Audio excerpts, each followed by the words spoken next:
Welcome to the Cafe Culture podcast, a season of discussions on culture, politics, philosophy and science.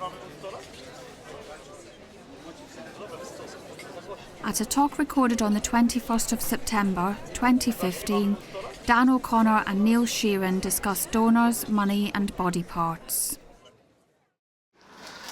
Well, thank you, Eric, and thanks for the invitation to speak to you today on what is I think, a very, very important area and something that I'm not certain we've absolutely got right at the moment. So, why is it important to think about payment for donor organs? And in my case, in kidneys, but it's also relevant to heart, lungs, liver, all of the transplants that we do up at the Freeman Hospital.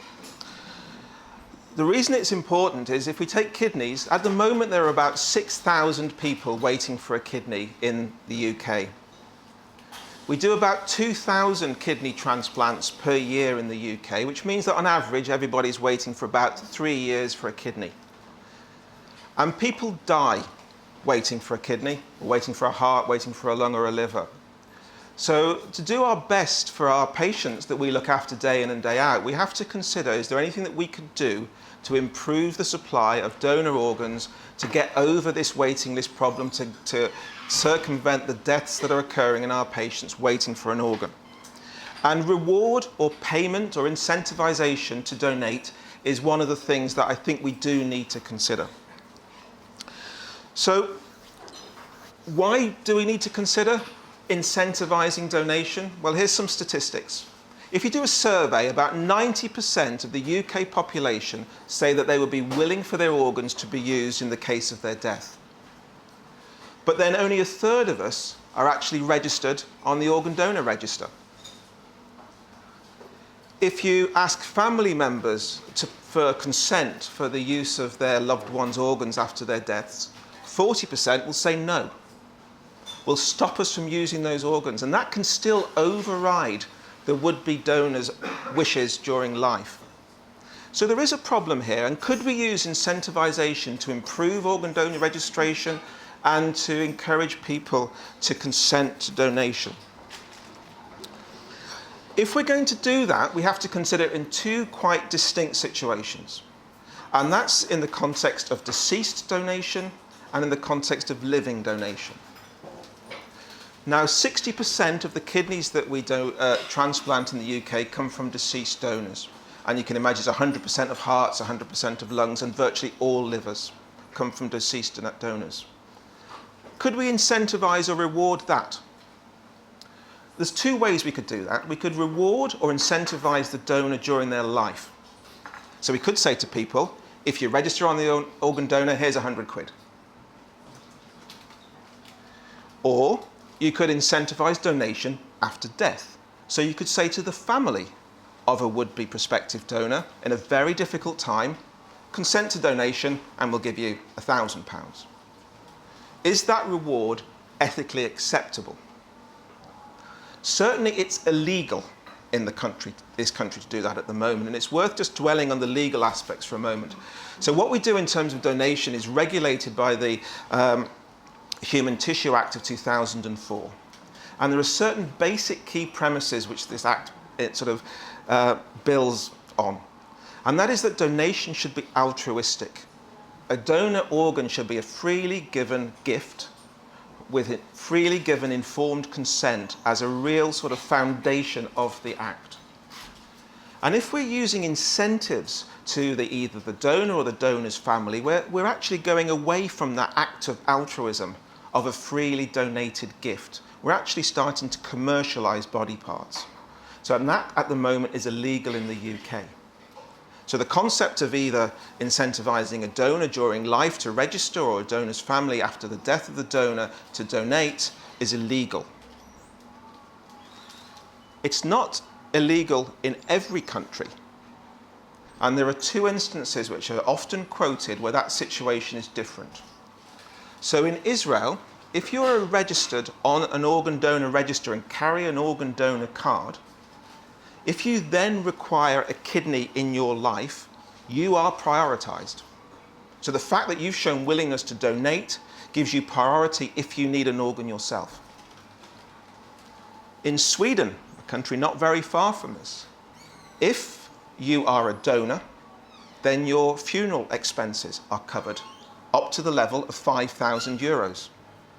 So there's a financial incentive given to the donor and the donor's family following death, and also a potential reward to the donor. And this is something that would be illegal in this country, but is something that perhaps we should consider. The other aspect is living donation. Now, living donation takes up about 40%, or contributes about 40% of the kidneys we transplant at the moment in the UK. And without living donation, our waiting lists would be increasing exponentially. Could we reward living donors? At the moment, that's not really an issue for most of our donors, because most of our donors are relatives, friends, loved ones of the would-be recipient who are very happy and willing to donate without any incentive other than seeing the health restored of the person to whom they're donating to. So it's not a major issue. There is another group of donation, of altruistic donation, where there's no connection between the donor and the recipient, and a would-be donor goes along and says, I want to give an organ, I want to give my kidney, for no other act than them wanting to do good. Could we incentivize that? Could we reward that? It's illegal. We do reimburse donors though, so we will in this country reimburse to the level of lost income. So if you're off work for 2 months after you've donated, you get 2 months' wages. And certainly what's said by the Human Tissue Authority is that there should be no financial advantage in the act of donation. Now, I'm going to come back to that a bit later because it gets a bit blurred of what reimbursement can actually be. You can also have directed altruism. So I potentially could, if I needed a kidney, I could put an advert in the local paper saying, desperate for a kidney, could you come and give it to me? And a stranger could come along and donate as a directed altruistic act. That is allowed in the UK. It tends to be discouraged, partly because it's very difficult to demonstrate that there's no financial reward, there's no payment coming from me, the would-be recipient, to my would-be donor. So it's legal but discouraged. And what we want to see is an increase in the number of altruistic donations where we can be clear that there's no link and no financial transactions going forward. So reimbursement is legal, reward is not legal. Living donation brings two major other issues. And these are things that I think are very important. The first of those is the use of a third-party broker. Someone who can match up the donor and the recipient. Now, this is a major issue in America. Started in 2004 with a group called MatchingDonors.com. And the way matching donors can work is that the donor registers, the recipient registers, and they are matched. I have two issues with the use of that type of third-party broker. The would-be recipient has to pay the broker. These are well-intentioned groups. They're not for-profit organizations, but they have to run themselves. So the donors have to, or the recipients have to pay to be registered in the system. And this introduction of a third-party broker between the donor and the recipient, I think, is an ethical issue. And the fact that it's a start to commercialize trade in organs.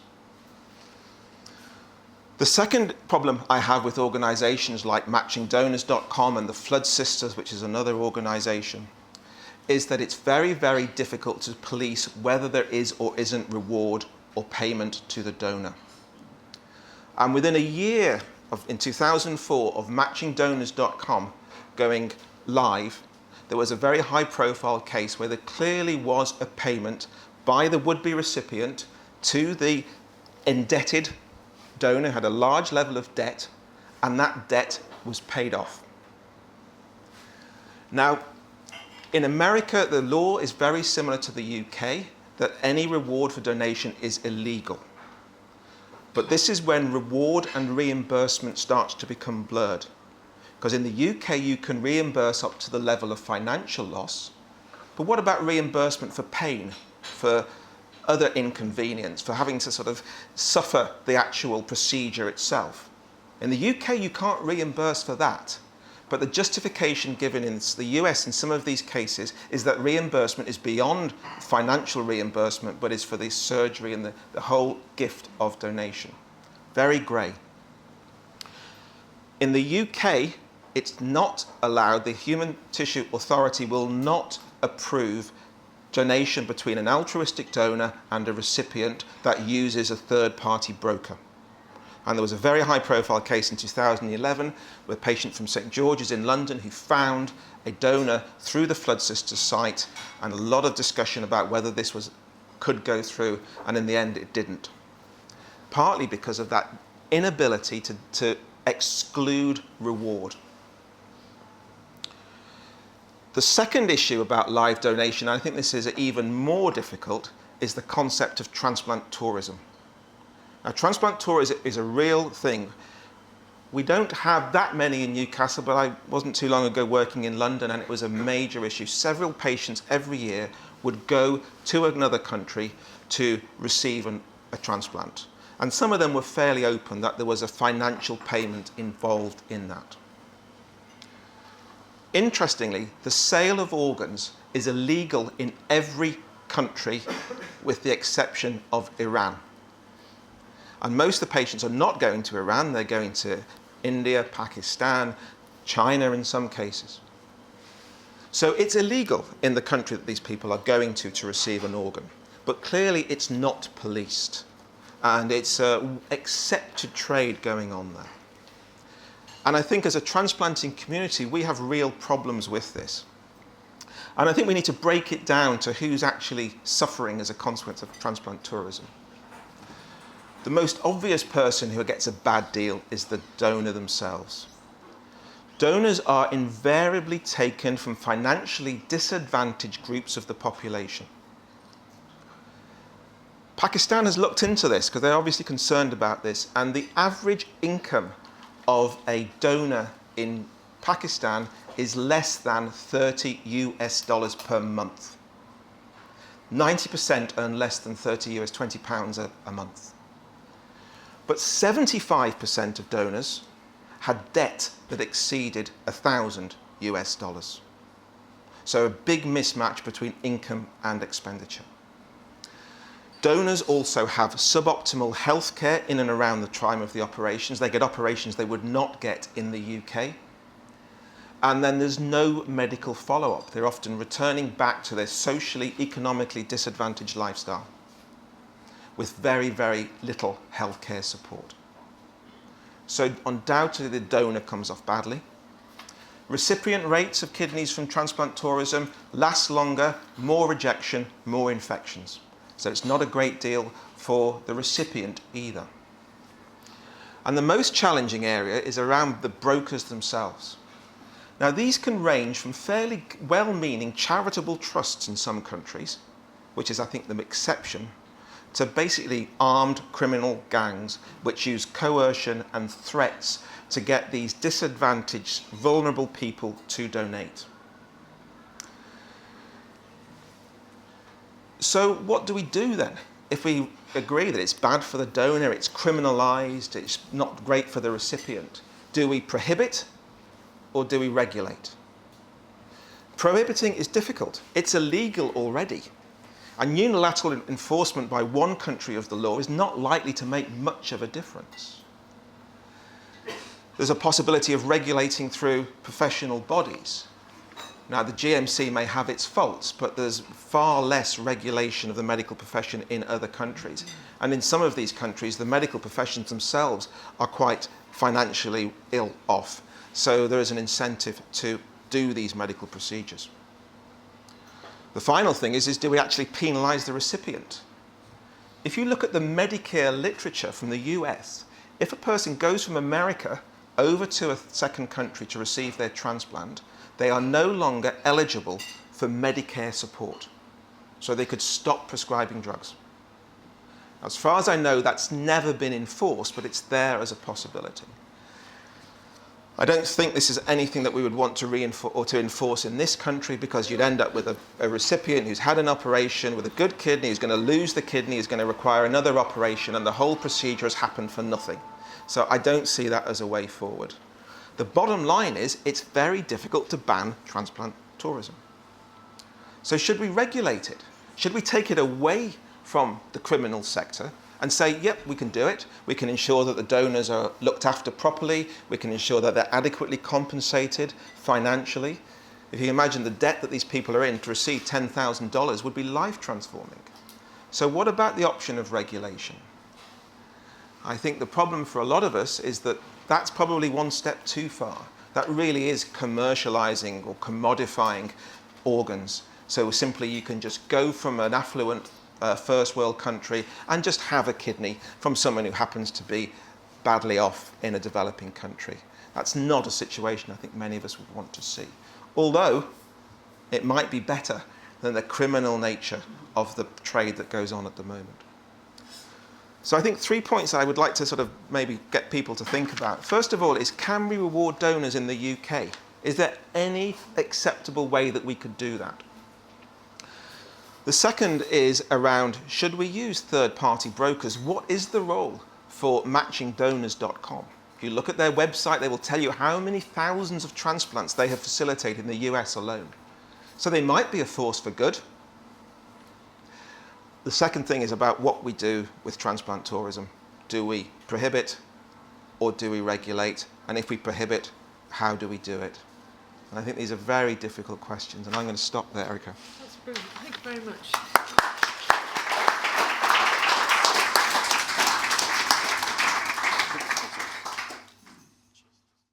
Cafe Culture North East is supported by Newcastle University, Peels and Dance City.